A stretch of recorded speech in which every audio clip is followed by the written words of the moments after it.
Love is patient. Love is kind. Love protects.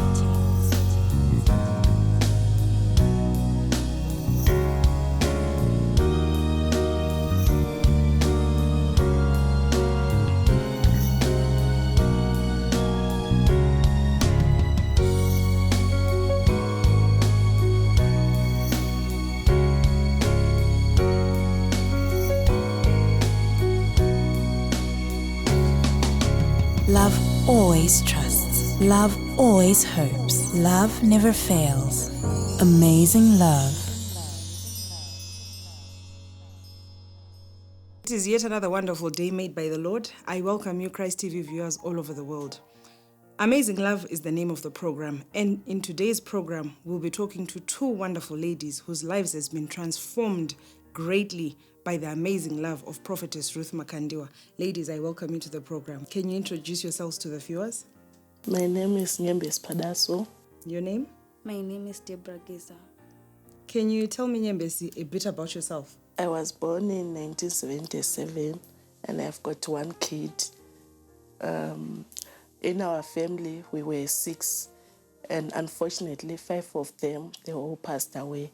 I'm the only surviving child in that family. And where do you live? I live in Warren Park 1. Deborah, can you tell us about yourself? I stay in Grenard Park. I've got 2 kids. And I was born in a family of 2. Me and my brother stay in Stungwisa. So can you tell us about your life? How did you grow up? When did you have your child? I got married in 1997 and I've got a kid. And then I didn't even enjoy that marriage. I was only married for 4 years, and then we separated with my husband. And then I was just alone. And my other sisters, they had all passed away. And my mom also passed away, even my father.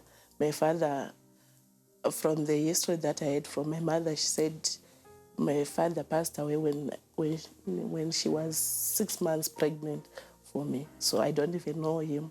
I only know him by the pictures only.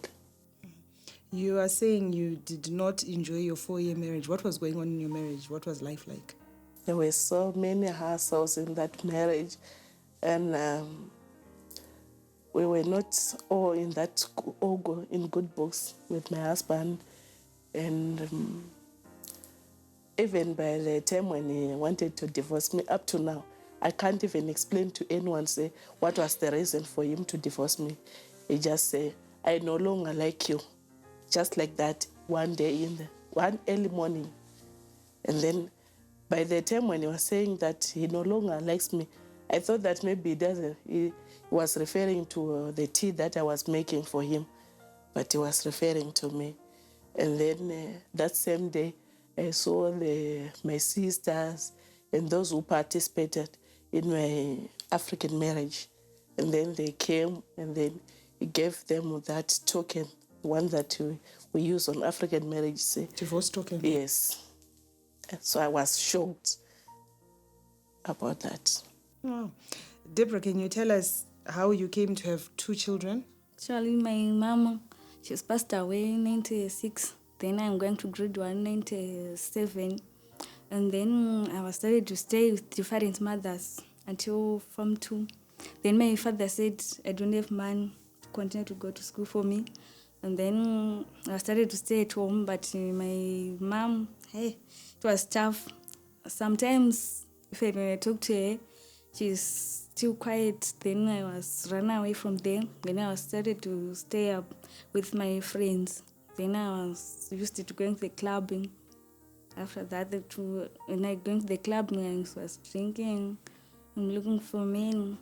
And then there I get my kids in the club. At that time when you were going to the club, you were looking for men, you were into prostitution? Yes. How old were you at that time? I was young, I was 17. And your father, he never bothered to look for you or know what was going on with you? Yeah. I'm going to my uncle's in Stungwis to ask him for man to starting something to do, then said, I don't have money and I can't accommodate one. Pangu. I know you were going to the clubs. That's how you got your 2 children. But how was life? Was it easy for you? Were you managing to take care of the children? For that time it was too tough for me. Sometimes my challenges and now sometimes pekugara pa internet. And the children? What were you giving them in terms of food, clothing? How were you managing? I was surviving the clubbing. And how did you feel? How did that make you feel, that type of a life?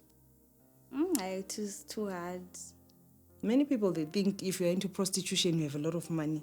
So how come you're saying it was hard? It was hard because sometimes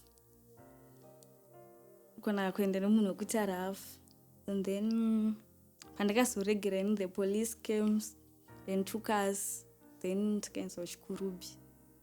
So it was too hard for me. And when you had your 2 children and you were going and you were into prostitution, who would remain looking after your children? I find someone, then ngomtisara nevanhu vangu, then I'm coming in the morning, then I'm looking after my children. Sad story. Nyembesi, can you tell us, after your husband left you, how were you surviving? How was life for you then? By that time when my husband left me, I was so desperate. My sisters, the whole of my family, like I said, they passed away. They left 14 kids, including mine, the 5th, which makes them 15. And out of those 15 kids, 5 of them, they were still young. So they were under my care. So after my husband left me, I started doing reselling at construction house.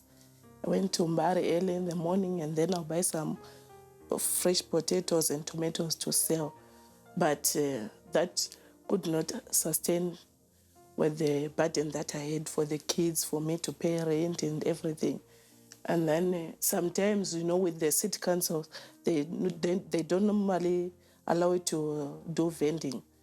That was illegal. So I started thinking, what else can I do?